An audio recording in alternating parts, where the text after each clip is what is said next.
एकाच टर्ममध्ये मी दोन्ही बाजू पाहिल्या. पहिले विरोधात काय असतं ते बघितलं आणि नंतर सत्तेत कसं असतं ते पाहिलं. तुमचा आकडा किती आहे 5 वर्षामधला निधीचा? तुम्ही मतदारसंघामध्ये किती निधी आणलाय? मला असं वाटतं की ह्या 2.5 वर्षामध्ये 100 कोटी रुपयापेक्षा जास्त निधी आला. वेगळं काही इनोव्हेटिव्ह प्रोजेक्टसाठी फंड नाही आणला. मी जो काही फंड आणला तो बेसिक सोयी सुविधांसाठी आणि तिथं वितरित केला. मी आता जेव्हा जातोय तेव्हा रिस्पॉन्स चांगला जाणवतोय, कारण मी पहिल्यापासून प्रवास करत राहिलोय. शहरामध्ये काय नेमका इफेक्ट आहे? म्हणजे या योजनेची खूप चर्चा सध्या राज्यभरात चालू आहे. शहरामध्ये तुम्हाला काय दिसतंय? त्याचं 5 महिन्याचं समजा तुम्ही बघितलं तर 7,500 गुणिले समजा आपण 3 पकडले तरी एक अराउंड 25,000 रुपीजच्या आसपास हे आले. ते पण दिवाळीच्या काळात. एक कॉन्फिडन्स आहे, सेल्फ डिपेंडन्स आहे. छान वाटतं त्यांना की आपल्या सरकारने आपल्यासाठी काहीतरी केलंय. नमस्कार, मी प्रशांत कदम. महाराष्ट्राच्या विधानसभेची रणधुमाळी सुरू झालेली आहे. एकतर फॉर्म भरून झालेले आहेत. आता फॉर्म मागे घेण्याची मुदत 4 तारीख आहे आणि त्याच्या आधी आपण महाराष्ट्रातल्या काही युवा उमेदवारांना भेटणार आहोत. त्यापैकी आज पहिलं नाव आहे सिद्धार्थ शिरोळे यांचं. पुण्यातल्या शिवाजीनगर मतदारसंघातून सलग दुसऱ्यांदा ते निवडणुकीच्या रिंगणामध्ये उभे आहेत आणि उद्योजक, राजकारणी असे ते आहेत. नगरसेवक पदापासून सुरू झालेला प्रवास नंतर आमदारकीपर्यंत झाला आणि एक युवा राजकारणी म्हणून त्यांचं या निवडणुकीबद्दलचं मत काय आहे? जे प्रश्न युवकांचे आहेत ते रिफ्लेक्ट होत आहेत का निवडणुकीमध्ये? आणि ज्या पद्धतीचं राजकारण गेल्या 5 वर्षामध्ये झालेलं आहे त्याच्याबद्दल त्यांना एक फर्स्ट टाइमर MLA म्हणून काय वाटतं हे आपण जाणून घेणार आहोत. सिद्धार्थजी, खूप खूप स्वागत आहे तुमचं. आणि खरं तर 2019 ते 2024 ही राजकीय अर्थानं टर्म जी आहे ती खूप वादळी ठरली. महाराष्ट्राच्या राजकीय इतिहासामध्ये बरेच एपिसोड या एका टर्ममध्ये आपण पाहिले. तुम्ही पहिल्यांदाच या टर्ममध्ये आमदार म्हणून गेलेला होतात विधानसभेत. काय दिसलं तुम्हाला? आणि जसे सामान्य लोक वैतागलेत आता या राजकारणाला, तुमची काही तशी भावना झाली होती? मला असं वाटतं म्हणजे पहिले म्हणजे मी जेव्हा शपथ घेतली तेव्हा मी सत्तेत होतो. हो. त्याच्या म्हणून मी 1.5 दिवस जिथं सत्ताधारी बसतात तिथे बसलो. त्याच्यानंतर 2 वर्ष मी विरोधात बसलो. त्यात काही काळ कोविड असल्यामुळे, स्पेसिंग असल्यामुळे वरच्या गॅलरीत बसलो, म्हणजे सीट म्हणून. म्हणजे 1, 2, 3 सीट झाल्या. त्याच्यानंतर आम्ही शिंदे साहेब आले, मग आमची एक मेजॉरिटी झाली, मग मी पुन्हा सत्तेतल्या बाजूला बसलात. आणि त्याच्यानंतर जेव्हा अजितदादा आले तेव्हा एवढी मेजॉरिटी झाली की मी ऑलमोस्ट विरोधात सरकावं लागलं तिकडे. फार विरोधात परत तिकडे बसलो. त्यामुळे ऑन अ लाईटर सभागृहाचा एक 360 डिग्री अँगल झाला माझा. त्यामुळं वेगळा होता. आणि एक आहे की मी कारण ऑप्टिमिझम वरती मी लिहितो सुद्धा, त्यामुळे मला कुठलीही गोष्ट सकारात्मक लेन्सनी बघायची सवय झाली. त्यामुळं एकाच टर्ममध्ये मी दोन्ही बाजू पाहिल्या. पहिले विरोधात काय असतं ते बघितलं आणि नंतर सत्तेत कसं असतं ते पाहिलं. त्यामुळं खूप वेगळे शेड्स जाणवले. असं एक मला ओव्हरऑल वाटतं इट इज बीन की मला बघायचं झालं तर तसं पण एक इतिहासात अशी टर्म फार रेअरली कधी झाली असेल. तर आय फील प्रिव्ही की मी त्याला प्रिव्ही होतो, तर तो पण एक वेगळं सॅटिस्फॅक्शन आहे असं मागे वळून बघतो. पण या 5 वर्षांच्या बद्दल म्हणजे भाजपच्या केडरमध्ये किंवा भाजप वर्तुळामध्ये अशी एक भावना आहे की म्हणजे 105 आमदार होते आपले, पण तरी सुद्धा मुख्यमंत्रीपद 5 वर्षात काही मिळू शकलं नाही. सत्तेतला वाटा जेव्हा द्यायचा म्हणजे प्रसंग आला तेव्हा आधी एकनाथ शिंदे, मग अजित पवार ऍड झाले आणि मग कमी आमदार असून सुद्धा यांना समान वाटा मिळाला. पक्षाच्या नेत्यांना, पक्षाच्या कार्यकर्त्यांना या काळात न्याय नाही मिळाला. तुम्हाला काय वाटतं? म्हणजे हे जे तुमचे मित्र ऍड होत गेले त्याच्यामुळं? मी तर माझ्यापुरती सांगू शकतो की मी जे पाहिलं की पहिले म्हणजे आम्ही 105 आमदार आलो म्हणजे आम्ही सत्तेत येण्याच्या दृष्टिकोनानेच आमची मानसिकता होती. म्हणजे देवेंद्र फडणवीस साहेब हे मुख्यमंत्री होतील अशीच आमची मानसिकता होती आणि तीच आमची इच्छा होती. पण त्यावेळेला जे अनफॉर्च्युनेटली उद्धवजींचा जो स्टान्स राहिला आणि त्याच्यामुळे ज्या काही घडामोडी घडल्या त्याची एक सल मनामध्ये होती, म्हणजे की बाबा हे असं नव्हतं व्हायला पाहिजे. कारण 1 साइड मेजॉरिटीमध्ये आम्ही युती म्हणून आलो होतो आणि त्याच्यानंतर 2-2.5 वर्ष जे ह्याच्यात विरोधात गेले आणि जो टेम्पो एक डेव्हलप केला होता आदरणीय देवेंद्र फडणवीस साहेबांच्या नेतृत्वाखाली 2014 ते 2019 मध्ये, त्याला कुठेतरी एक ब्रेक बसल्यासारखा नक्की मला जाणवला. प्लस मी जे काय पाहायचो की ज्या पद्धतीने महाविकास आघाडीची सरकार ऑपरेट करत होती सो त्याच्यात मला म्हणजे मी तरी एक ऑब्झर्वर आहे, ऑब्झर्वर म्हणून सांगतो मी की मला खूप त्यात सिरियसनेस नाही जाणवायची. म्हणजे ज्या पद्धतीने मी देवेंद्रजींना काम करताना पाहिलंय 2014 ते 19 मध्ये माझे वडील पण तेव्हा खासदार होते, पण तो जो एक असा सिरियसनेस असतो गव्हर्नन्स रन करायचा, तो कुठेतरी अंतर्गत वादामुळे असा कधी जाणवायचा नाही. मी मंत्र्यांकडे गेलो कोणा ऑपरेशनमध्ये असताना तर असा फार रिस्पॉन्स नसायचा, खूप असं लीड बॅक होतं किंवा कॅज्युअल होतं. आणि त्याच्यानंतर जेव्हा सत्तांतर झालं तेव्हा अर्थात आम्हाला असं वाटत होतं की नॅचरली फडणवीस साहेब हे मुख्यमंत्री होतील, पण अर्थात त्यावेळेला शिंदे साहेब मुख्यमंत्री झाले. पण ओव्हरऑल मागे जे काही घडलं होतं तो इतिहास जो होता, तो इतिहास त्याची जी सल होती ती जास्त होती. त्यामुळं आम्हाला आमच्या मनाची ही तयारी होती की कदाचित ही टर्मच अशी आहे की याच्यामध्ये काही कॉम्प्रोमाइजेस होतील, करावे लागतील, कारण त्याची बॅकड्रॉप हिस्ट्री वेगळी होती. त्यामध्ये हिस्ट्रीला धरून बघितलं तर मग तो बऱ्यापैकी सेन्स बनतो, असं मला overall as a first time MLA observer म्हणून वाटतं. तुमच्या मतदारसंघातल्या आव्हानाकडे आपण येऊच, पण त्याच्या आधी आता जे तिकीट वाटप झालंय, सर्व पक्षीयांचं तिकीट वाटप, त्याच्यामध्ये एक दिसतंय की प्रत्येक ठिकाणी उमेदवार जे आहेत ते त्याच घरामधून येत आहेत. काही ठिकाणी तर म्हणजे मुलगा पण आहे, वडील इकडून लढतायत, त्याच्यानंतर भावाभावांना तिकीट दिलेली आहेत, मुलीला दिलंय, इकडं अजून कोणाला दिलं, अशी खूप उदाहरणं. आणि म्हणजे यावेळी तर असं दिसतंय की म्हणजे त्याची कुठली फिकीरच बाळगलेली नाहीये सर्व पक्षांनी, असं दिसतंय. आता तुमचे वडील पण खासदार होते, एक प्रकारे तुमच्यावरही आरोप होत असेल हा घराणेशाहीचा. तर काय वाटतं या सगळ्याबद्दल? खरोखर म्हणजे सामान्य कार्यकर्त्यांना संधी नाही मिळत का? मला असं वाटतं की या विषयामध्ये एकंदरीत राजकारणामध्ये इलेक्टिव्ह मेरिट हे सगळ्यात जास्ती मॅटर करतं. हे माझं जे ऑब्झर्वेशन आहे त्याच्यामध्ये इलेक्टिव्ह मेरिट हे मॅटर करतं. आता अनुषंगाने जेव्हा एखाद्याच्या घरात आपण पुन्हा तिकीट देतो तेव्हा मला असं वाटतं की पहिल्यांदा तिकीट देणं, ज्या व्यक्तीला अनुभव नाहीये, एक्सपिरियन्स नाहीये, अशा व्यक्तीला अचानक तुम्ही राजकारणात उतरवलं आणलं तर त्याची रिॲक्शन, त्याचे कॉन्सिक्वेन्सेस हे थोडे वेगळे ठरू शकतात. पण मात्र एखाद टर्म झाली की जनरली दूध का दूध पाणी का पाणी होतं. म्हणजे जो नाही टिकणार असतो, जसं आपण फिल्म इंडस्ट्रीमध्ये बघतो की एखादा पिक्चर, पहिला पिक्चर मिळते, तो चांगला पण चालू शकतो, बहुधा हिट पण होतो पहिल्याच्या नावावरती किंवा त्याच्या हिस्ट्रीच्या लिनियजच्या नावाने, पण नंतर शेवटी तुमचं वर्क एथिक मॅटर होतं. नंतर तुम्ही जे काही लोकांशी कनेक्ट ठेवलाय तो मॅटर होतो, तुम्ही कसं कंडक्ट केलंय ते मॅटर होतं, तुम्ही किती एक्सटेन्सिव्हली प्रवास केलाय ते मॅटर करतं. त्यामुळे या ऍट्रिब्यूट्स वरती जो लॉंग टर्म टिकणार आहे तो या ऍट्रिब्यूट्सवर टिकतो. आणि मग समजा ते ऍट्रिब्यूट्स योग्य असतील तर मग इलेक्टिव्ह मेरिट हा शेवटी केंद्रबिंदू असतो. म्हणून ऍट्रिब्यूट्स आणि इलेक्टिव्ह मेरिट पाहता ते मॅच झालं तर मग तो निर्णय त्या पद्धतीने होतो असं मला वाटतं. त्यात काय वावगं नाही. तुमचं हे एक्सप्लेनेशन आपल्या प्रेक्षकांना पटतंय का, वाचकांना आपण विचारूयात नक्की. पण मतदारसंघाकडे येऊयात आता. मागच्या वेळी तशी कडवी लढाई होती, 5,000च्या मतांनी तुम्ही जिंकलेल्या होतात. यावेळी पुन्हा तेच उमेदवार आहेत. किती चॅलेंज वाटतंय आणि आता मतदारांच्या समोर जाताना नेमके काय मुद्दे घेऊन जाताय तुम्ही, आणि मागच्या वेळेपेक्षा आता काही वेगळं नॅरेटिव्ह दिसतंय? सर्व म्हणजे पहिले तर मला असं वाटतं की ही कॉन्स्टिट्युन्सी अशी आहे की ह्याच्यामध्ये नक्कीच दोन विचाराचे म्हणजे दोन्ही बाजूंचे विचाराची लोक आहेत. जे भारतीय जनता पार्टीच्या विचाराला पण मानतात, काही काँग्रेसच्या विचारधारेला पण मानतात. त्यामुळं ही इलेक्शन मला असं वाटतं इलेक्शन ही गांभीर्यानेच घेतली पाहिजे असं मी समजतो. आणि किती एवढंच मला असं वाटतं की आय फील की वी आर वेल प्रिपेर्ड.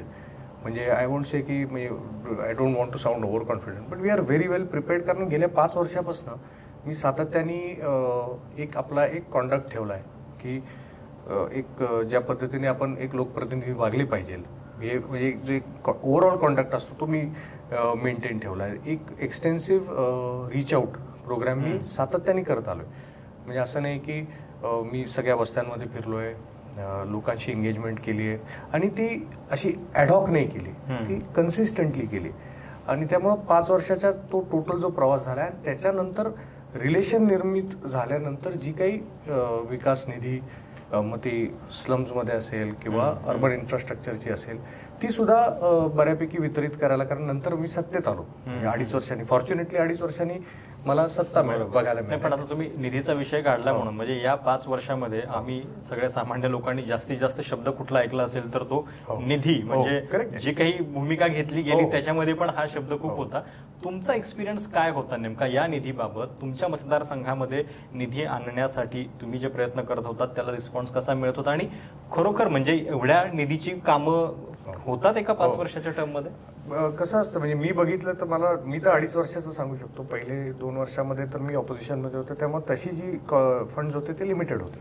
पण ज्यावेळेला सरकार आली त्याच्यानंतर जो काही फंड मी जो मागितला तो मॅक्सिमम मी स्लम्समध्ये वितरित केला. कारण तिथे बेसिकली स्लम्समध्ये काय होतं की खूप ड्रेनेजचे इश्यूज असतात. बेसिक सोयीसुविधा हा अजूनही खूप मोठा प्रॉब्लेम आहे, की ड्रेनेजचं पाणी येतं, ते बॅक येतं, ते घरात येतं, किंवा पाणी हे जी पाण्याची लाईन खराब झालेली असते त्यामुळे पाणीचं प्रेशर नसतं, त्यामुळे बायका सगळ्या मोटर लावतात, एक मोटर लावली की दुसरी मोटर लावतात, तिसरी मोटर लावतात, त्यामुळे पाण्याचं प्रेशर कमी होत जातं. तीच पाण्याची लाईन बदलली तर प्रेशर चांगलं आलं की ते खुश असतात.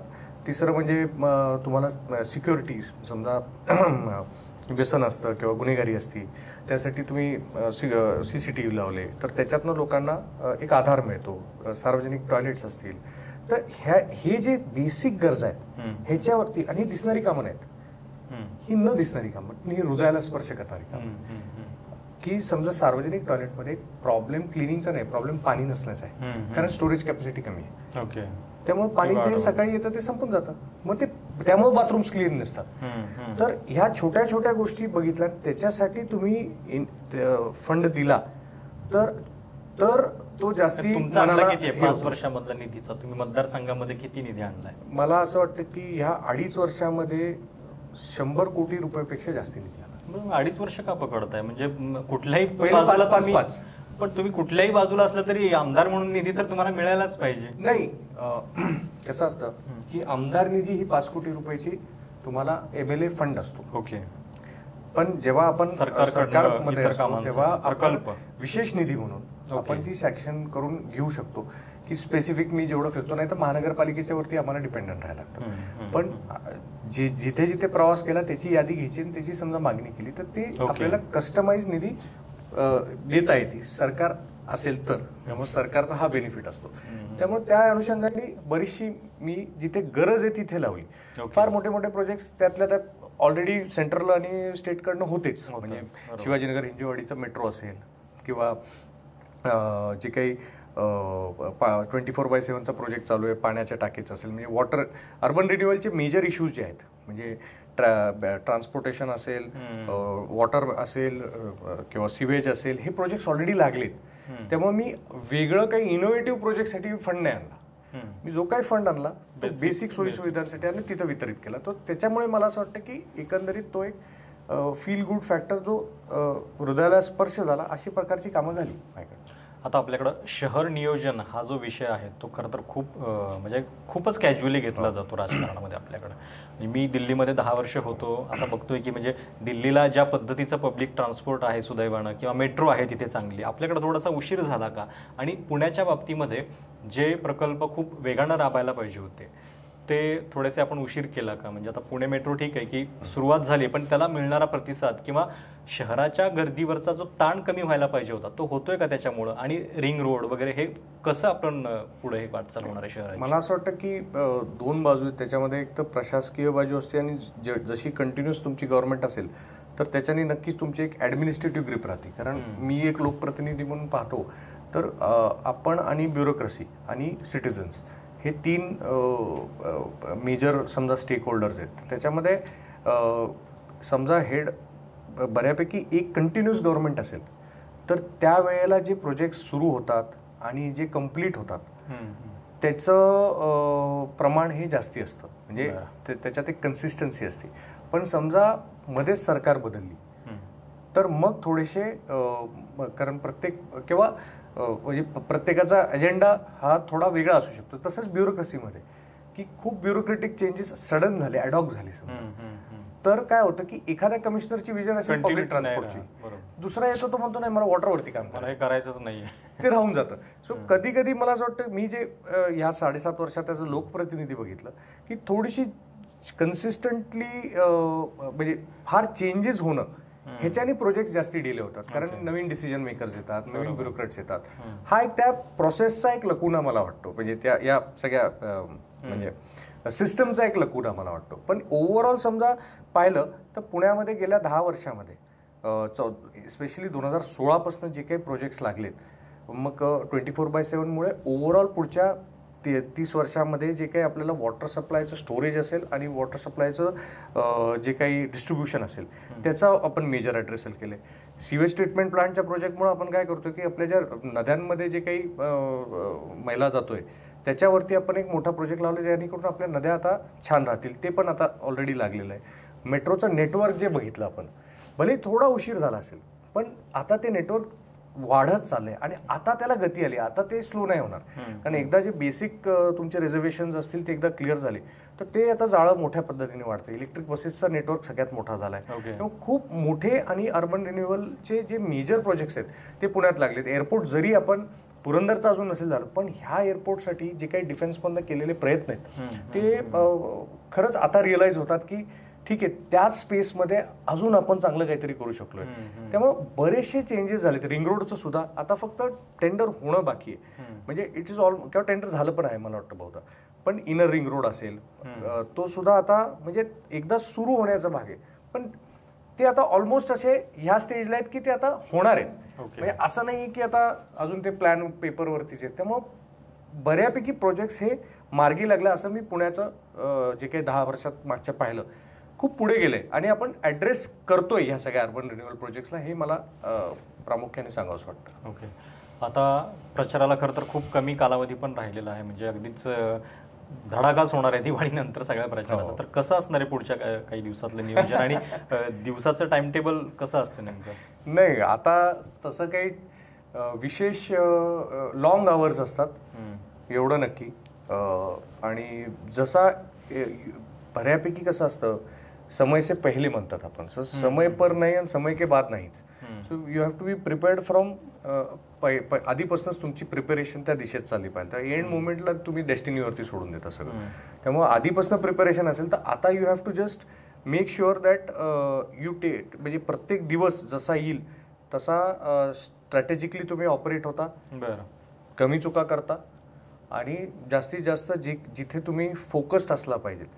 म्हणजे ह्याच्यात कसं असतं की राजकारणामध्ये किंवा इलेक्शनच्या वेळेला कशानेही तुमचा फोकस हा शिफ्ट होऊ शकतो. तर त्याच्यावरती मी प्रयत्न करतो की बाबा आपल्याला जे ध्येय आहे ते 20 तारखेची निवडणूक आहे, तोपर्यंत आता 23 दिवस राहिलेत. प्रत्येक दिवस हा कारणी लागला पाहिजे. तो स्ट्रॅटेजिकली आपण स्ट्रॅटेजाइज जी केली त्या पद्धतीने चालला पाहिजे. त्याच्यात 10-20% व्हेरिएशन ठीक आहे, पण त्याच्या पलीकडे फार पण खूप विचार करणार की नाही की काही फार वेगळं काही करतो आपण. पण लॉंग आवर्स आणि स्ट्रॅटेजिकली समजा आपण लढाई लढत राहिलो तर मला वाटतं ह्याच्यापेक्षा आपण जास्त काही करू शकत नाही. आणि शेवटी 20 तारखेला 5 वाजता समजा आपल्याला हे रिअलाइज झालं की we have given our best, मला वाटतं दॅट म्हणजे तिथे सॅटिस्फॅक्शन मिळतं. So you try to give. जेव्हा लोकांमध्ये जाताय तुम्ही तर काय नेमका रिस्पॉन्स मिळतो? लोकांचे प्रश्न काय, या निवडणुकीमधला मुद्दा काय वाटतो तुम्हाला? मला वाटतं की स्टेट इलेक्शन असते ना, त्याच्यामध्ये कुठेतरी ती 50% तुमच्या उमेदवारावरती पण असते. कारण समजा मी एक्झिस्टिंग उमेदवार आहे, सो त्याचा मागचा 5 वर्षाचा कार्यकाळ कसा गेलाय त्याच्यावरनं समोरच्याची बॉडी लँग्वेज हे असते. म्हणजे पार्टी असेल, नरेटिव्ह असेल, हे 50% इतर ऑक्युपाय करेल की, पण स्वतः 50% तुम्ही काय केलंय बरोबर ते खूप मॅटर करतं. तसंच नॅशनल जातो तेव्हा थोडंसं अजून ते पार्टीकडे जातं आणि खाली म्युन्सिपल इलेक्शनला जातो तर अजून पर्सन ओरिएंटेड होतं. त्यामुळे इथे तुम्ही समजा 5 वर्ष फिरला असाल, प्रवास केला असेल, एंगेज केला असेल, भलेही प्रश्न सुटले नसतील पण तुम्ही त्याच्यात एंगेज झाला असेल तर लोक तुम्हाला चांगल्या पद्धतीने रिसीव्ह करतात किंवा तुम्हाला ते समजून घेतात. आणि ज्या ॲस्पिरेशन्स आहेत अजून पुढच्या त्या नक्कीच त्यांना आपण त्या म्हणजे करण्यासाठी कटिबद्ध आहोतच. पण मला वाटतं की एकंदरीत तुमचा स्वतःचा मूल्यमापन किंवा तुमच्या स्वतःचं मागच्या 5 वर्षाचं काम हे खूप महत्त्वाचं ठरतं अशा वेळेला. त्यामुळं मी आता जेव्हा जातोय तेव्हा रिस्पॉन्स चांगला जाणवतंय, कारण मी पहिल्यापासून प्रवास करत राहिलोय. आता फरक एवढा झालाय नक्कीच की ज्या काही सरकारच्या ज्या काही योजना असतील आता, म्हणजे फॉर एक्झाम्पल आमची आता मेट्रोचे सगळे आता जी उद्घाटनं झाली त्याने मेट्रोचा प्रवास आता नॅचरली वाढलाय. लोक ते फील करतायत आता. किंवा आमच्याकडे युनिव्हर्सिटीचं ब्रिज आहे, खूप त्रास झाला ट्रॅफिकला, खूप त्रास झाला, पण आता दिसतंय की ते संपायला आलंय, म्हणजे ज्या एंडला ते संपणार आहे. शिवाजीनगर हिंजेवाडी मेट्रोचं काम सुद्धा आता अगदी अंतिम टप्प्यात आहे, म्हणजे प्रॉब्ली 6 महिन्यात ते सुरू होणार आहे. त्यामुळे असं जेव्हा लोकांना दिसतं की हे जेन्युइन एफर्ट चाललेत, आणि प्लस आता समजा काही स्कीम्स जसं आता लाडकी बहीण, शहरामध्ये काय नेमका इफेक्ट आहे? म्हणजे या योजनेची खूप चर्चा सध्या राज्यभरात चालू आहे. शहरामध्ये तुम्हाला काय दिसतंय? सांगतो ना काय. तिथं कसं आहे की एकतर इथे सेवा वस्त्या खूप आहेत. जनरली बघा तुम्ही कुठल्याही शहराचं हे काढलं 50% तर तुमची सेवा वस्त्याच असतात. त्यामुळं महिलांना काय झालंय, आता 21 to 65 हा एज ग्रुप आहे. त्याच्यामध्ये असं नाही की एका घरात एकच महिला आहे. हो बरोबर. कधी कधी काही घरात 3 आहे, 4 आहेत, हा मुलगी आहे. तर त्याचं 5 महिन्याचं समजा तुम्ही बघितलं तर 7,500 गुणिले समजा आपण 3 पकडले तरी एक अराउंड 25,000 रुपीजच्या आसपास हे आले. ते पण दिवाळीच्या काळात. एक कॉन्फिडन्स आहे, सेल्फ डिपेंडन्स आहे, आणि एक आत्म उल्हास आहे जो मला जाणवतो की जो असा छान वाटतं त्यांना की आपल्या सरकारने आपल्यासाठी काहीतरी केलंय, आणि त्याच्यामुळे त्या महिलांमध्ये जो कॉन्फिडन्स आणि हॅपीनेस वाटतं ना, उल्हास वाटतो, तो असा थोडासा वेगळा वाटतो. एक तरुण राजकारणी म्हणून तुम्हाला ही पद्धत राजकारणाची आपल्याला अशी मागे घेऊन चालली असं नाही का वाटत, की आपण आता थोडंसं एक सेल्फ डिपेंडंट केलं पाहिजे लोकांना? आता ह्या गोष्टी आपण लहानपणी ऐकत होतो की साऊथमध्ये काहीतरी टीव्ही दिला जातोय, तांदूळ दिले जात आहेत, आपण परत त्याच मार्गावरती येतोय असं नाही वाटत? मी सांगू का तुम्हाला, मला असं वाटतं की खरंच मी आता, कारण मी स्लममध्ये खूप फिरतो, मी खूप प्रवास केलाय. मला आजपर्यंत कुठल्याही सेवावस्थेमध्ये कुठल्याही व्यक्तीने हे नाही सांगितलं की रोडची ट्रॅफिक खूप जास्त आहे, ती तुम्ही हे करा. म्हणजे त्यांचे इश्यूजच वेगळे आहेत. त्यांना काय म्हणणं आहे, महिला तर स्पेसिफिकली महिला, मला आजपर्यंत कधी सांगितलं नाही की साहेब तुम्ही आम्हाला पैसे द्या. त्यांच्याकडे काम आहे, हार्डवर्क करायची कॅपॅसिटी आहे. त्यांना फक्त काय की बेसिक सोयीसुविधा व्यवस्थित लागतात, आणि त्यांना त्यांचं जे फ्रीडम आहे ते फ्रीडमवरती ते ऑपरेट होतात, म्हणजे ओव्हरऑलच. कारण त्यांना स्वातंत्र्य, ते जाऊन काम करतात, कष्ट करतात, पैसे कमवतात, घरी येतात, घर पाहतात, असं त्यांचं एक वेगळं मला जे काही स्वरूप आहे ते जाणवलं. आणि त्यामुळे त्याच्यामध्ये हे जे इमोशननी आपण ॲडिशन करतोय, ही ॲडिशन इमोशननी आहे. त्यांना ते लक्षात येते की हे काय नुसतं आमिष नाही आहे की बाबा हे आत्ता केलंय वगैरे, असं नाही आहे. ते एका इमोशननी ज्या पद्धतीने दिलंय आणि ज्या पद्धतीने त्यांना रिसीव्ह होतं त्याचं एक कॉम्बिनेशन वाटतंय. सो कधी कधी आपण बघतो की म्हणजे हे प्रॉब्लेम्स दोन्ही बाजूला असतात. अर्बन म्हणजे जसं आपण अर्बन सेक्टरमध्ये येतो तर तिकडचे प्रॉब्लेम्स वेगळे, चॅलेंजेस वेगळे असतात, पण ही मदत त्यांच्यासाठी खूप महत्त्वपूर्ण आहे. आणि ह्याच्यानी काय होतंय की ती पण सर्क्युलेट होते.